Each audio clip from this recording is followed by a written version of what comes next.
Hey guys! Hello. Welcome to the Let's Ask Richard show with Nude. Nude, yes. We're in the guest room because we had a snow day. Dante has a stomach bug. He's here, and so we just had to do a quick, change up. Right. And so you get to see our Nude in our guest room. We don't really know the artist or the title. So here, step aside there. So if you happen to know, we'd love to know. It was given to Richard by a friend of his. Right. A dear friend. Right. Who told me it was a post-menopausal woman.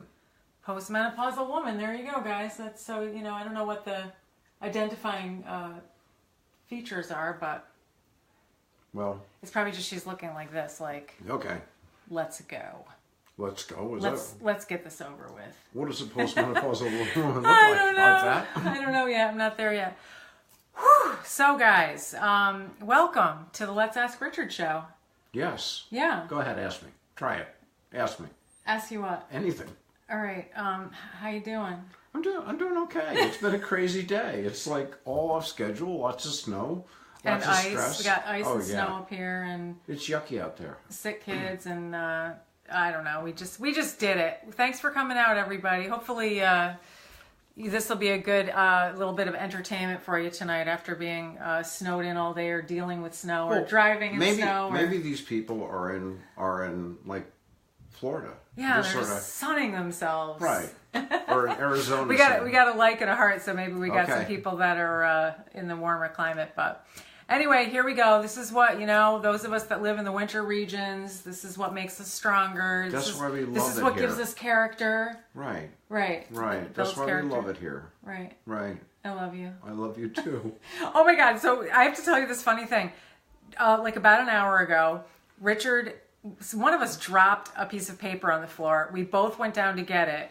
We bonked heads so hard that we were both sort of like reeling. Yes, we're feeling right? concussions. Yeah, so we have mild So concussions if we don't act together. like ourselves, that's why. Yeah, maybe this will be a new thing. Maybe so. Yeah, it'll be like, wow, we like you guys with a concussion. Okay. All right, guys. So we have a couple of questions, thankfully. Thankfully that you all are sending in questions and Questions Getting make up the the- world go around, the Right. world go around. Yes. getting up the courage. Questions are good. Thank you. Yes, thank you very much. So how about we'll just jump in, and thanks everybody for coming on tonight. Appreciate it. Nice to have your company. All right, let's go with question number one. All right, so this one says, "Hi Jill, I love the show Okay. and have been thinking about writing in since you started, but have lost the courage until now. I think mostly I just haven't known how to say what's going on, and that happens. Maybe I still don't know, but I will try. I've been living with my partner for almost 6 years, together for 10. We've talked about getting married, but haven't gotten around to it. My kids are 12 and 14 and are a week with us and a week with their dad and stepmom. He has no children, and we have talked about possibly having more, but again, life takes over. We haven't discussed it in a while. I've been very unhappy in the last year or so. We don't feel close anymore, and it seems like we don't have any spark. Honestly, I don't even feel like sharing about my day or spending time talking in the evening. It seems like he's depressed, and when I ask him, he says he's fine and tries to put it back on me. I have thought that it could be me, but I can't seem to find anything else in life that I'm unhappy with besides my relationship. I like my job, my kids are great, and I have a couple of friends that I can talk to. I don't want to give up on something that I've been at for this long or disrupt things for me and the kids again. I wonder what you and Richard think."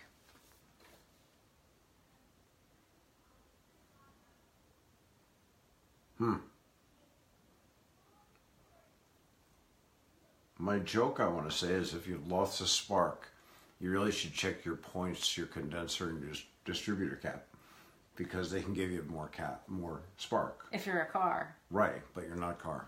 Right. So we got a relationship here. So, Yeah. my... How long have they been together? 10 years, right? 10 years together, 6 years living together. I guess when I read this, I didn't actually, because of the day, I didn't really have that much time to think about it. But when I first read this, I felt really sad. I just, I don't know. I just felt like I could really feel how I don't know if the writer is watching tonight. I always presume that maybe they are if they want to hear their question discussed. But yeah, I just felt really sad, because it's got to be tough to live like that, and and when the relationship is ailing, it can be just so depressing. Yes. And and you said your husband's depressed, but it can be depressing for both. It's sort of like the relationship's sick, and you're both gonna feel sort of sick. Well, I've been there where I don't want to talk about my day because other reasons. It would just open up doors I just didn't want to go down. But it's got to be overall pretty sad to come home to your partner and just not want to share your day at all. And it's what I would say. When can you point to a trigger where it sort of started to unravel? That'd be my thought.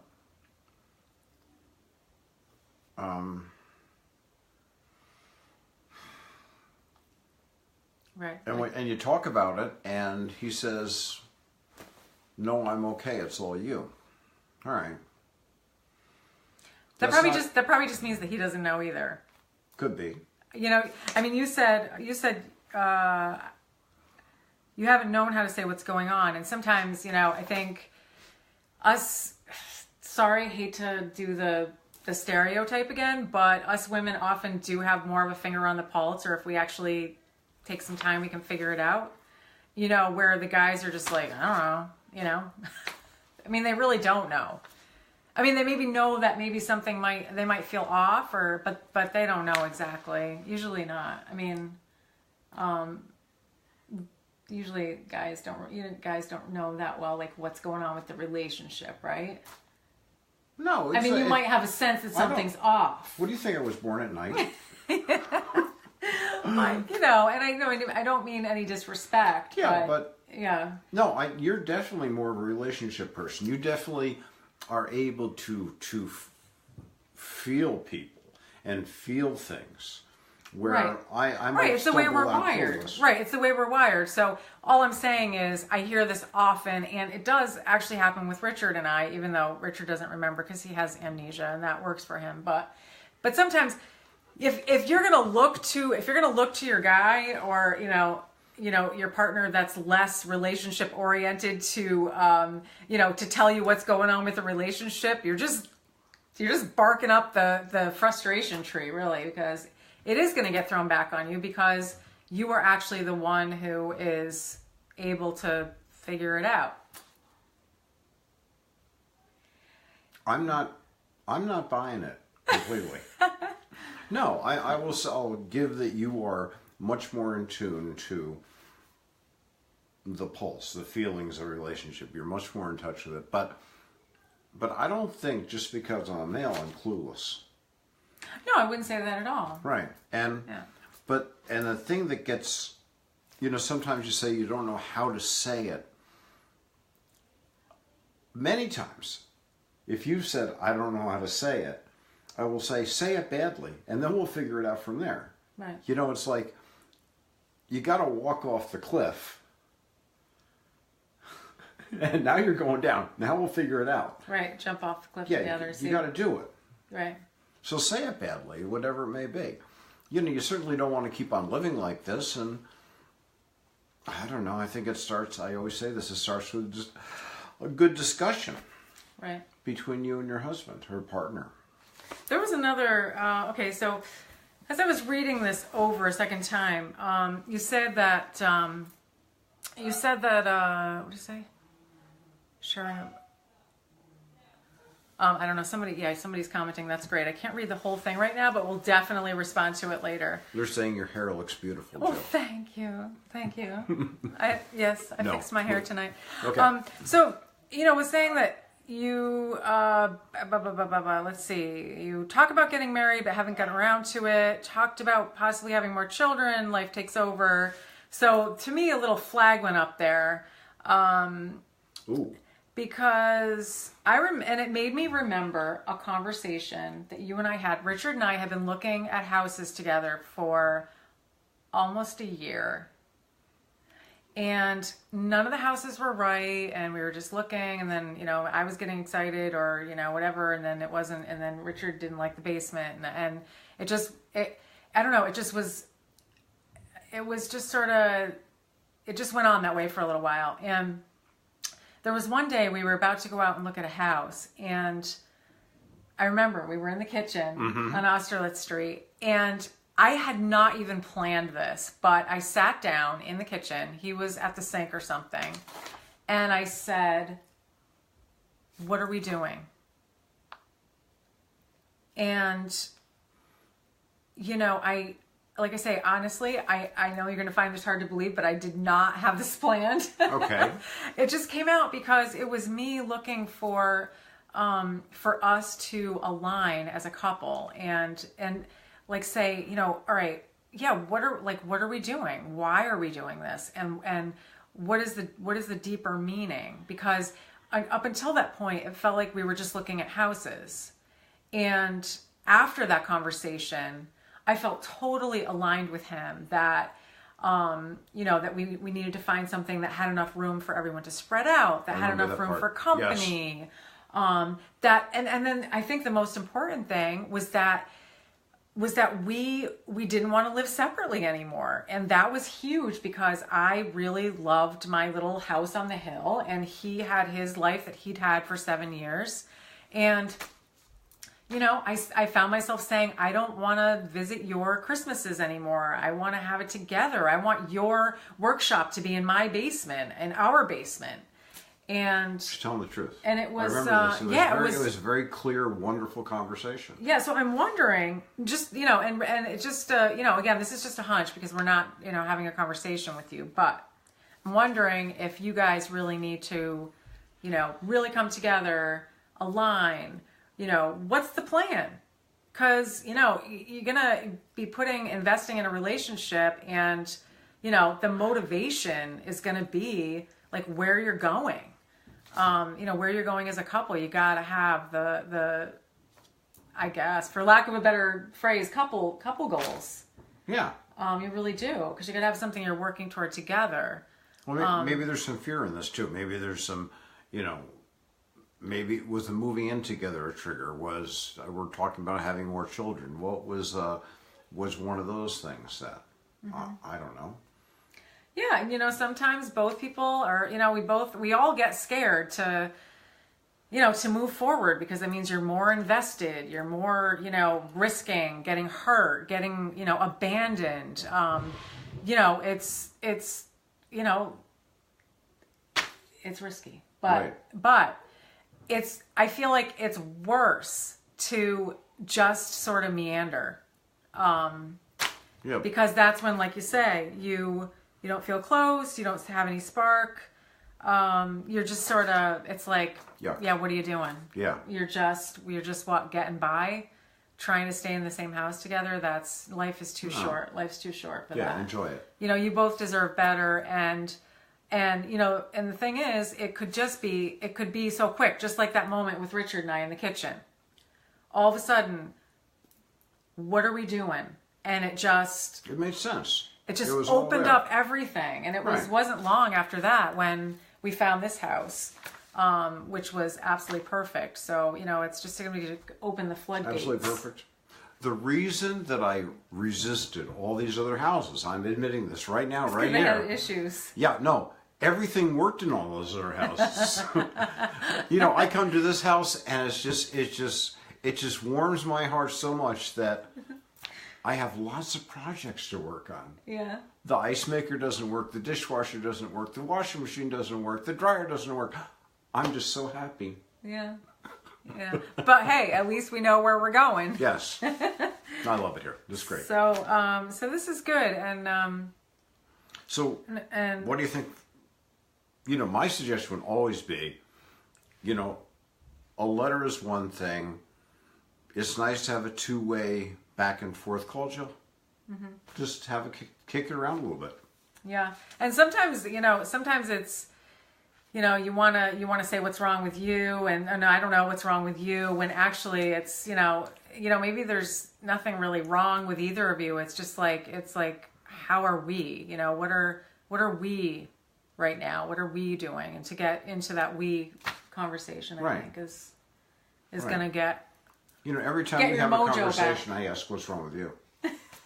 And then I go, yes. All right, so thank you for that. Thank you for that challenge that you put out to us, and really, we send our love and best wishes for and good luck. Yeah, resolution for. I want to say, go forward with hope. Mm-hmm. Yeah, and maybe it's the time for the marriage or the having babies talk. Just saying. Okay, here we go. All right, dear Let's Ask Richard show. I'm a 39-year-old single professional woman with no children. I have been online dating for a few years and have had a few short relationships come from it. Actually, there were probably more what you would call affairs because they were mostly about sex. So now I am seeing a guy for a few months that I really like, but the problem is I keep having these strong urges to end things. I start to find fault with him, and then I get really panicked about whether he is right for me or not. Then it goes okay for a while, then repeat. Something doesn't seem right, but like I said, he's a really good guy. I'm not sure what's happening, and I don't want to shoot myself in the foot by ending a relationship that could be right. Please help. Yeah. All right. What? Go ahead. You asking me? Yeah, let's ask Richard. What do you think, Richard? Yeah, what are you doing? I'm saying to the writer right now, what are you doing? I'm going to way out on a limb, and Jill will probably slap me for this, but why don't you want a good relationship? If the guy's really great, you say it 12 times, if the guy's a really great guy, they keep on finding things wrong. Are there really things wrong? Or am I stepping on our toes too much? His toes, her toes? No, whatever. No, we want your feedback. Everybody likes your feedback. That would be my guess.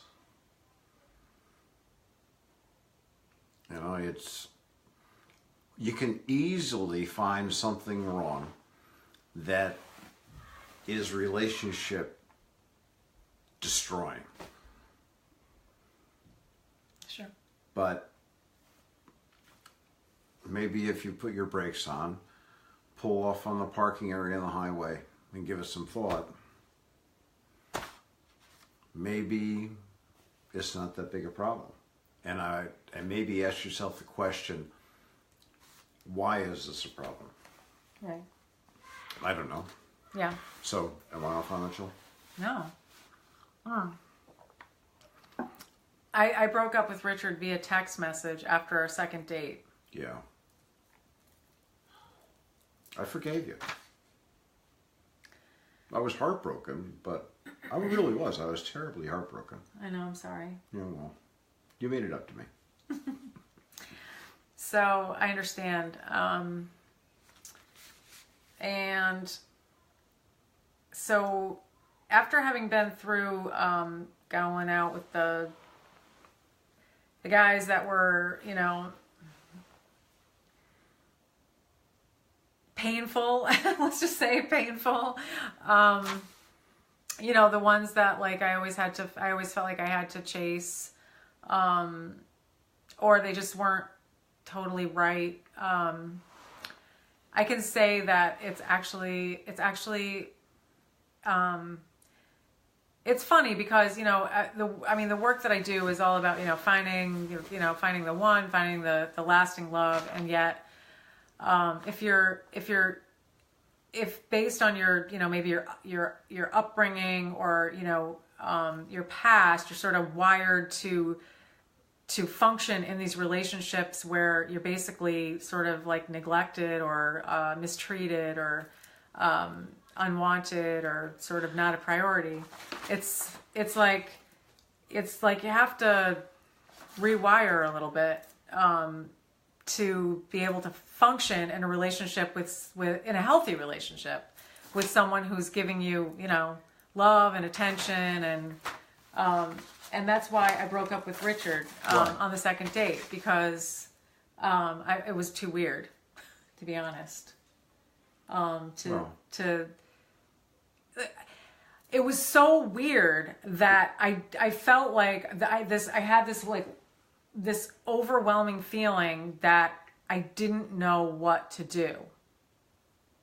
It was like in the relationships of deprivation, I was like, oh, okay, I go to work.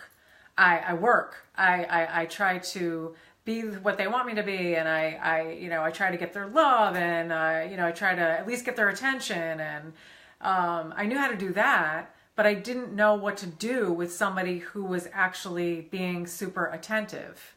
It just like sort of messed me up, and to the point where I was so overwhelmed by it that I actually said, I actually said in the text message, I'm feeling too overwhelmed by you. Do you want to read it? No.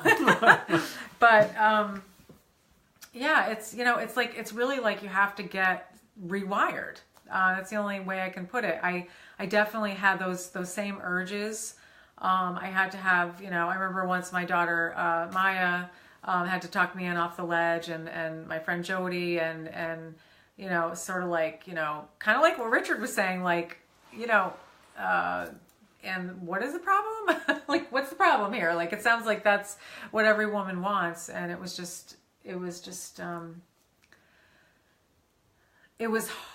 a big adjustment. It was a massive adjustment. How's it going? I think it's going great. Okay. Yeah. Her letter said that it's like you call them mainly affairs, your other relationships, because mostly about sex. Right. Okay. Sometimes that's easier. Yeah.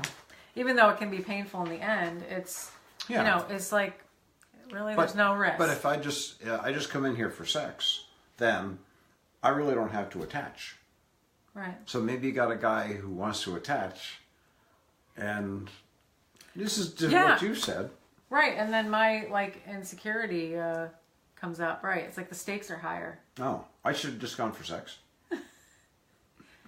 Wait, you're not? No, but so it's kind of a big deal. I would say sort of like ride those waves, and sort of take the opportunity to notice, like, okay, so I'm feeling like this is really challenging for me right now, and I kind of want to run, but challenge yourself to hang on, hang in there. That's what I've had to do. It's like, okay, what I feel is very strong, but what I want is bigger. And, it's almost becomes, it's a discipline. It really is. Yeah. Because those feelings, especially if you have a history of trauma, abuse, neglect, those feelings of wanting to run, and they're gonna be right on your back. And it's a struggle, isn't it? Yeah. I remember talking to you at one point about, like, these coin drops in Walmart. We had dropped the coin in the slot in the top, and it spirals around and around and around and around and around, and it gets to the same spot, right at the bottom. And so if all your relationships have spiraled around that, it takes a lot of effort to keep that coin rolling around the top. It's a different drill. It's a noble fight. It's one worth fighting. There's people, I don't know, they show up into adult life and they're totally secure, and they get with other people that are secure, and maybe they don't have all this, all this trouble, but for some of us, it is a lot of work. This, what I'm going to say right now, might have come from you. If you keep doing what you're doing, then you'll keep getting what you're getting. Right. Did you say that? Right. That's where you get the huge, the pile in the corner of all the relationships that didn't work out.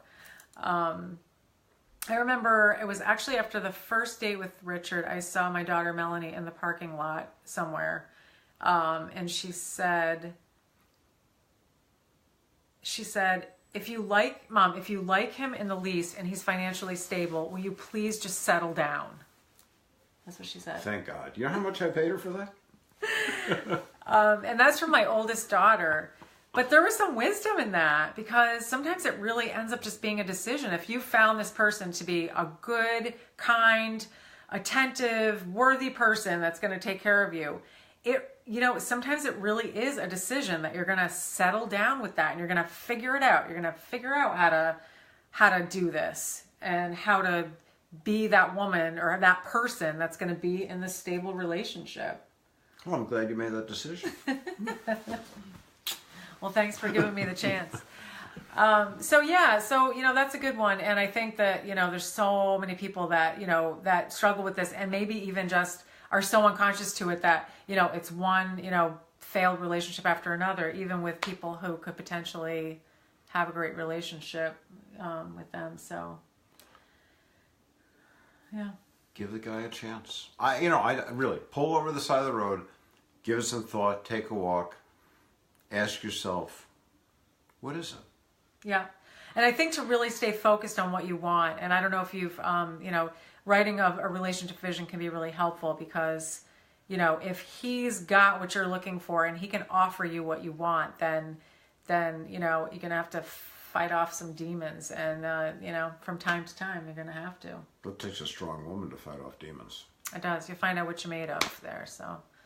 So funny that this snoot in the background. Hey. We got her out of the bedroom, though. I could have it in the bedroom. I don't know. It was just it was too much. I didn't find her that attractive. Right. Yeah. I don't know. Maybe just the butt isn't right or something. I don't know. But, yeah, thanks everybody for coming out. It was nice to have everybody show up tonight. And hope you're keeping warm and staying safe in the icy land out there in the Northeast. Is anybody sunny? Is anybody laying by the pool? California? Yeah, California. Yeah, we might have some California folks on there, but yeah. And don't forget to make your Valentine's Day plans, folks, because Valentine's Day is in 1 week. Oh, and then if you have any good ideas for plans, or you've made your plans and you want to share them, I put a post on my page, and I thought we could maybe inspire each other. Richard and I are actually going to take off for a couple of days. Yes, we are. 2 overnights. Woohoo! This weekend. Right. We're going to go be romantic and cozy and have some entertainment. And right. You said I can eat. Probably do a little making out. I can eat on this trip? Yeah, we'll let you eat this time. Okay, thank you. Yeah. So let us know what you're up to, and that's always fun. And even it doesn't have to be anything like going away for the whole weekend. I mean, it's a great idea, but whatever, even just any little things that you guys do for each other, for your kids, or, the people that you love. So that's right. We got kids. I got a joke. No, I'm not going to tell it. So have a good night, everybody. And we'll enjoy your night. See you on Valentine's Day. Thank you for your questions. It all works. I like it. Thank you. Good night. Good night. Hold on.